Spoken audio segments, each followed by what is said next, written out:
todo es cuestión de eso, de ética, de enfocar la creatividad y las actividades hacia cosas que sean para bien de todos los generales. No para bien de ciertos grupos, sino para bien de toda la sociedad, ¿verdad? No para bien personal, no ser egoístas.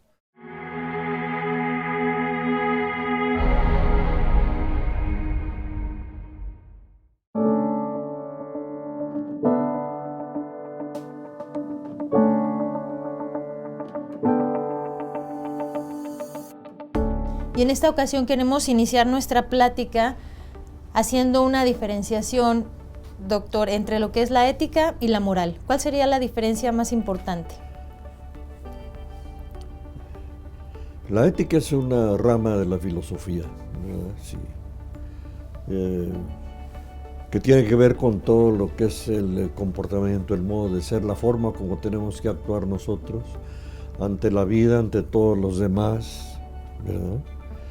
Nuestra conducta es lo que nos da las reglas de convivencia y los patrones y los valores fundamentalmente, ¿verdad? Los valores que deben de campear ante todas las circunstancias de la vida como seres humanos. La ética a eso representa. Y la moral pues es casi sinónimo de ética, ¿no? Son palabras que las usamos indistintamente, pero como que la moral tiene que ver más bien con la conducta personal ya de cada quien y la respuesta que puede tener uno con su conciencia ante los demás, ante el mundo, ante la sociedad, ante Dios, en fin, ¿verdad? Yo creo que por ahí es la cosa. Y en ese sentido hay diferentes, digamos, como ramificaciones de la ética, doctor. Y uno de los términos que se ha vuelto, pues desafortunadamente en estos últimos años muy recurrente ha sido la ética ambiental. En ese sentido, ¿en qué consistiría la ética ambiental? La ética ambiental yo creo que tiene que ver con el respeto que tenemos que ver con la naturaleza. Si nosotros no vemos la naturaleza, el mundo natural, como algo que nos es dado o nos es prestado, ¿verdad?, para vivir, y no la respetamos, faltamos a lo que debe ser la ética ambiental. Es decir, la ética ambiental tiene que ser el respeto, el cuidado que tenemos, la forma como tenemos que convivir con el mundo natural. No es para explotarlo, ¿verdad? No es para convivir con él, para aprovecharlo, pero también para cuidarlo, ¿verdad? Tenemos obligaciones, ¿verdad? Nos es prestado, nos es dado como una casa para vivir, pero tenemos que cuidarla, ¿verdad?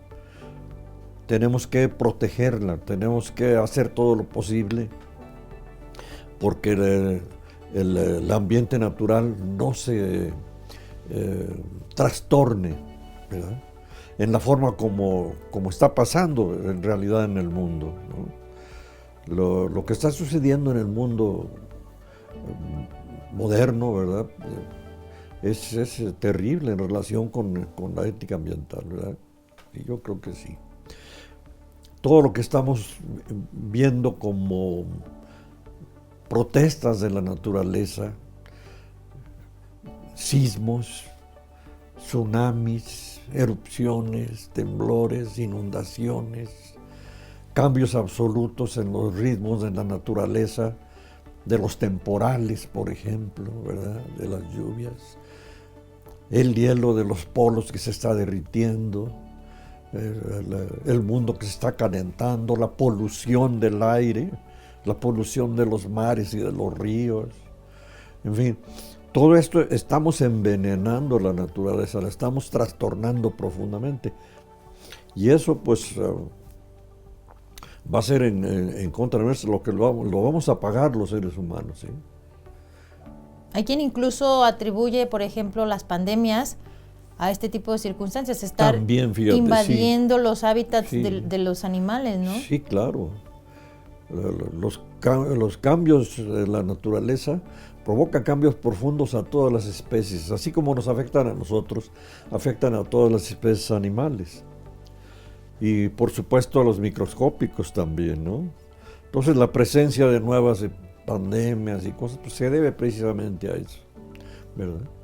A todos los trastornos que estamos haciendo los seres humanos al mundo natural. ¿Por qué si es tan evidente, si a todas luces lo podemos palpar, lo podemos registrar, por qué hay gente que todavía no logra entender este respeto que necesitamos tener por la naturaleza y devasta y no le importa, pues no tiene este interés por ese cuidado que al final de cuentas un día nos van a pasar o nos están pasando ya esta factura, doctor? Pues sí. Mira, yo creo que es porque las cosas que pasan en el mundo en general están sujetas a decisiones de muy pocas personas. Entonces no es que nosotros no entendamos lo que está pasando, la mayoría de la gente nos damos cuenta, lo lamentamos, lo comentamos, se hacen ensayos escritos en los periódicos, protestas, en fin, asambleas generales y todo, y no pasa nada. No pasa nada, ¿por qué? Porque las decisiones finales que tienen que ver con los grandes problemas que hay que resolver, lo resuelven pocas personas. Pocas personas que están absolutamente comprometidas, ¿verdad?, con el mecanismo general de la economía de la Tierra. Entonces, son situaciones que no se atreven a mover, se quedan callados y ahí van a ver qué pasa.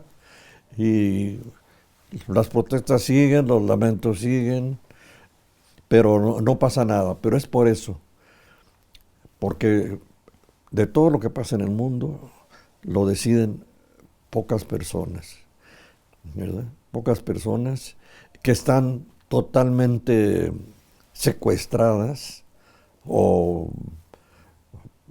ligadas, ¿verdad?, con las grandes cuestiones económicas del mundo, creo yo.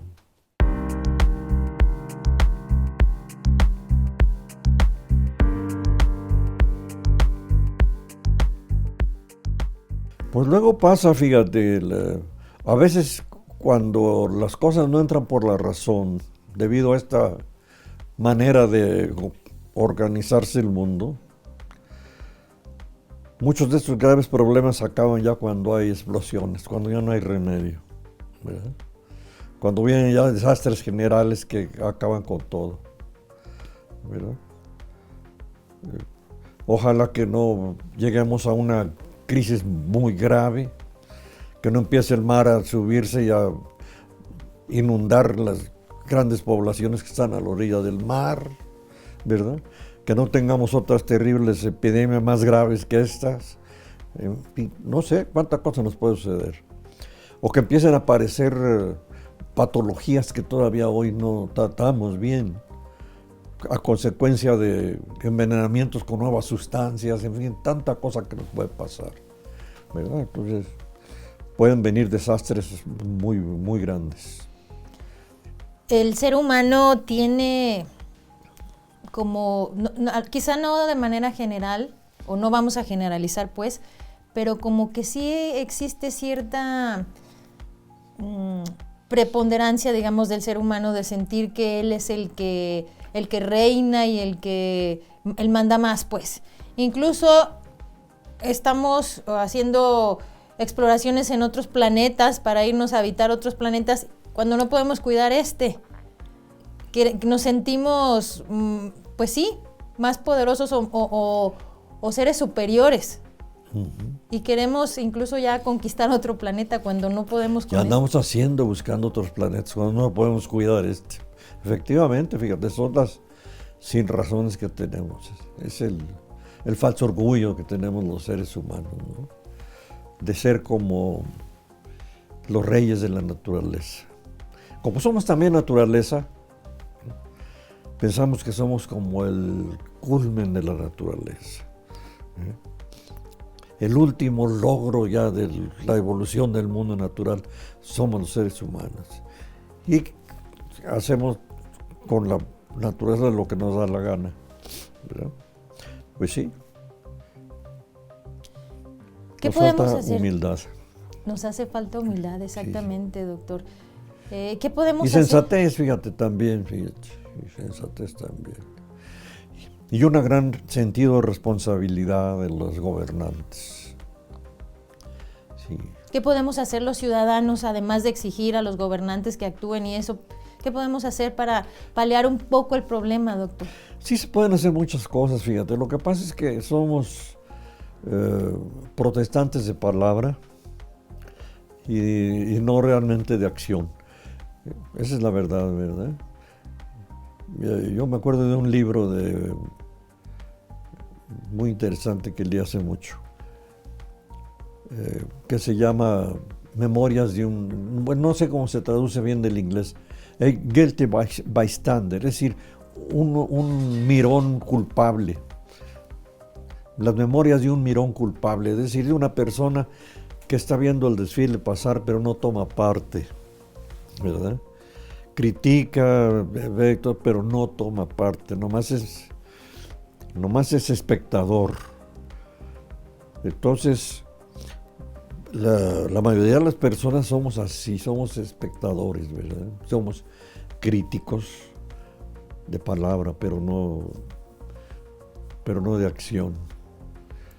Sí, esa es la verdad, fíjate. Hay otras sociedades que se han organizado mejor políticamente y han avanzado mejor. Pero bueno, no sé.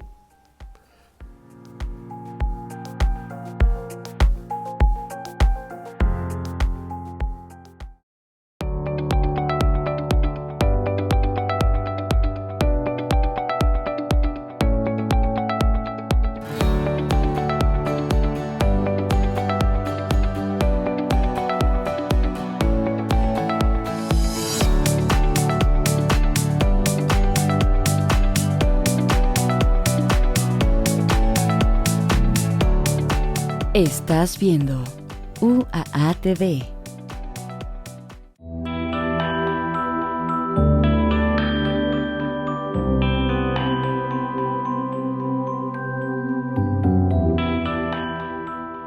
Volvemos al papel de la universidad, por ejemplo, en una problemática como... Creo que la universidad siempre tiene que estar precisamente para eso, para emitir o generar soluciones integrales a las problemáticas que existen, y una de las problemáticas muy fuertes sin duda es esta.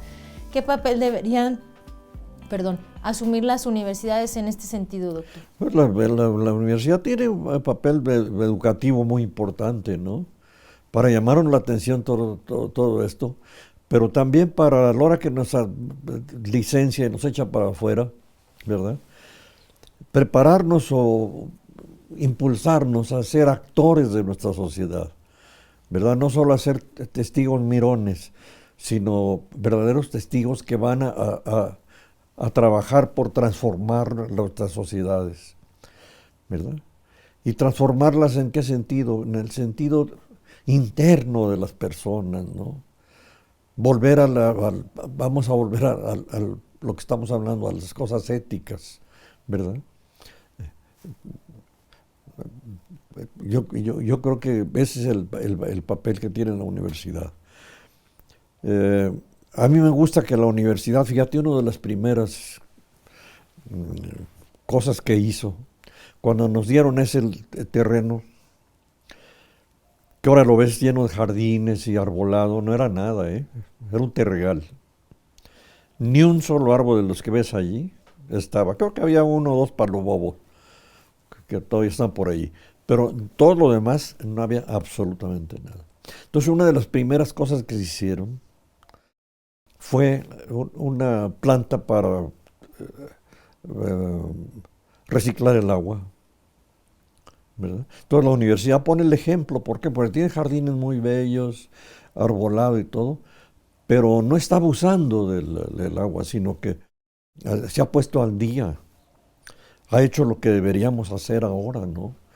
Ahorrar el agua lo más posible, no desperdiciarla, utilizarla como debe ser, en favor de qué, de la propia naturaleza. En fin, es una lección también, ¿eh?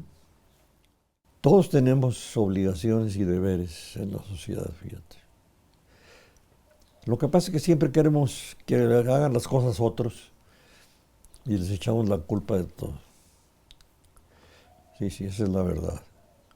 Necesitamos ser personas más participativas, más responsables. Fíjate, yo hace algunos años escribí un par de artículos. Uno le llamé Detener al desierto y otro le llamé aquellas aguas de Aguascalientes. Estos dos artículos están publicados en el último libro que me editó la universidad, pero fueron escritos hace 30 años o algo así, ¿no? Es decir, ya desde entonces viendo lo que estaba pasando con el agua en Aguascalientes. Su nombre lo debe precisamente a la abundancia de agua. Fíjate, yo me acuerdo cuando era pequeño, voy a hablar de hace 90 años. Venían las acequias por la Alameda, de toda el agua que sobraba. El manantial de Ojo Caliente no era un manantial común y corriente pequeño, no, era un cúmulo de agua enormemente grande. Se venían las acequias desde allá, llegaba todo ese sobrante de agua a la ciudad y se almacenaba en el estanque de la Cruz, donde es ahora un fraccionamiento Primavera. Todo eso era el estanque de la Cruz. De ahí toda esa agua se utilizaba para el riego de las huertas y todo de Aguascalientes. ¿Verdad? Y se distribuía. Toda la gente que vivía en la calle Madero, en la calle Juan de Montoro, desde la estación hasta la Plaza de Armas, le salía el agua caliente por las tuberías, de las tuberías. Y había en toda la ciudad, fíjate, encontrabas agua debajo del suelo. Donde quiera, en muchas casas de Aguascalientes, en muchos lugares, había tomas de agua del suelo. Yo tenía unas tías que vivían a media cuadra del Templo de Guadalupe y tenían en el patio de su casa un pocito. Yo me acuerdo que de chiquillos íbamos a visitarlas a las tías. No, metías la cubetita medio metro y sacabas agua. En la casa de mi querido amigo Miguel Aguayo, allí a unos metros del Parián, todavía está, si vas a la casa, ahí está el brocal en medio del patio del pozo. Sacábamos agua. Cuando estábamos estudiando todavía en la preparatoria, sacábamos agua del pozo a 2 metros. ¿Verdad? Y en la calle Madero, donde don Alfonso López puso una fábrica de refrescos, ahí entre Zaragoza y Morelos, había un manantial, pasaba el agua. Yo me acuerdo que tenían ahí una especie de pileta por donde se veía pasar el agua abajo. Se oía el borbotoneo del agua a 1 metro. Por eso puso la fábrica de hielo allí y la fábrica de refrescos, pero había agua en el suelo. En Aguascalientes había agua en el suelo, fíjate, en todas partes. El río San Pedro, cuando yo era pequeño, me acuerdo, todo el tiempo llevaba agua. Ahí se hacían los paseos, los domingos. En tiempo de verano era muy agradable. Nos íbamos en carretones de mulas o cosas así, llevar las guitarras, las canastas de comida, todo. Se hacían paseos muy hermosos. Pero nos echábamos los clavados y todo en el agua del río. Había unas pozas preciosas, de las ramas de los árboles nos tirábamos. Agua limpia, ¿eh? Fíjate lo que te digo. Todo el año tenía agua el río. ¿Qué ha pasado, fíjate? Y de aquel lado del río, todas las lomas esas que quedaban de aquel lado del río, había pozos artesianos, yo los llegué a ver. Pozos artesianos, es decir, pozos salían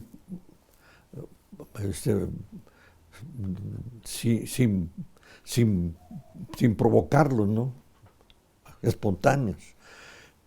O sea, era un lugar, todo este valle, donde los mantos freáticos estaban muy superficiales y había una gran cantidad de agua que se había ido con los siglos y siglos, pues acumulando en los distintos estratos de la tierra. ¿Qué pasó? Pues que empezamos a quitarles agua a los cauces de los ríos, para aprovecharlos pues para huertos, para fábricas, para 10,000 cosas, a desviar los cauces de los ríos, a usar los cauces para echar los desechos, los drenajes, los desechos de las fábricas, la basura. Se acabó la corriente y se convirtió en un arroyo pestilente, ¿no? Lleno de desechos. Y a tomar agua para ser, como aquí todo el agua que se consume es de pozos artesianos. Poco a poco fuimos acabándonos los mantos, fíjate. De estar el agua en Aguascalientes hace 80, 90 años, casi a la superficial, está ahorita a 300, 400 y 500 metros de profundidad. Yo me acuerdo que cuando fue gobernador Rodolfo Landeros, trajo una vez algunas perforadoras petroleras, o sea, ya para pozos mucho más profundas, porque ya se estaba buscando el agua mucho más profundidad, fíjate. Entonces, yo escribí aquellas aguas de las calientes, hablando de todas estas cosas, recordando todo esto, y llamando la atención sobre qué va a pasar. Va a llegar un día en que hasta dónde llegamos, ¿verdad? Uh-huh. Y ha habido una falta muy grande de previsión, de previsión. Hemos dejado que la ciudad crezca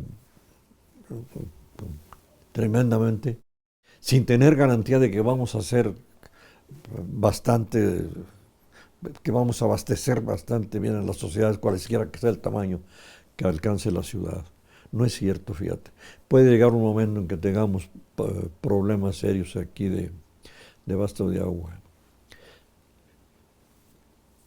Pero bueno, mira, en Hispanoamérica ha habido el crecimiento de las ciudades en una forma incontrolada. Pero ha pasado en todas. Si vas a Caracas, si vas a Río de Janeiro, si vas a Bogotá, si vas a Quito, si vas a México, entonces es igual, ¿verdad? Ciudades rodeadas de inmensos mantos de zonas precaristas, ¿verdad?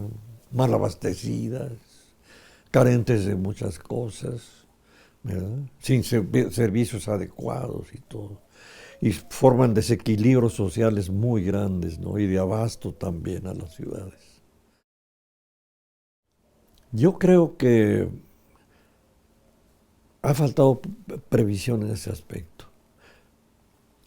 Hubo épocas en que debimos pensar que algunas inversiones que se estaban haciendo en el establo, por ejemplo, de Aguascalientes, debieran haber sido en zonas aledañas del Estado, en otros lados. ¿Qué hacemos para que no se venga la gente? ¿Verdad? Pues ponerles servicios, escuelas, clínicas, ¿verdad? Servicios de salud, las nuevas fábricas que se quieren venir, pues que se vayan a cierto tipo de lugares donde se vaya provocando desarrollo general, ¿verdad? Mucho más apoyo a las labores del campo, ¿no? Todo eso para procurar que haya pequeñas ciudades alternas. y no estas megalópolis tan terribles que nos quedan tanto problema, ¿verdad? Pues sí. ¿Cómo concluiría este tema sobre la ética ambiental? Yo creo que qué bueno que me dices eso, porque mira, yo creo que en este momento el problema más grave que tiene la humanidad es la cuestión ambiental, porque nos afecta absolutamente a todos y nos puede afectar para siempre, en forma imperiosa, profunda. ¿Qué quiere decir esto? Que entonces la responsabilidad máxima que debemos exigir nosotros ahorita a nuestros dirigentes, a nuestros gobernantes, es el respeto a la ética ambiental. Pensar en cómo vamos a cuidar el mundo, qué vamos a hacer, ¿verdad? El desacierto, por ejemplo, ahorita de nuestro presidente, de buscar otra vez los combustibles fósiles, ¿verdad? Perseguir o no dejar los nuevos elementos que son menos contaminantes para producir energía. Entonces ese es el error más grave que se puede hacer. Pero no solo es una falta muy grave de ética ambiental y una responsabilidad muy grande, ¿verdad? Yo creo que en esto sí tenemos que ser muy exigentes.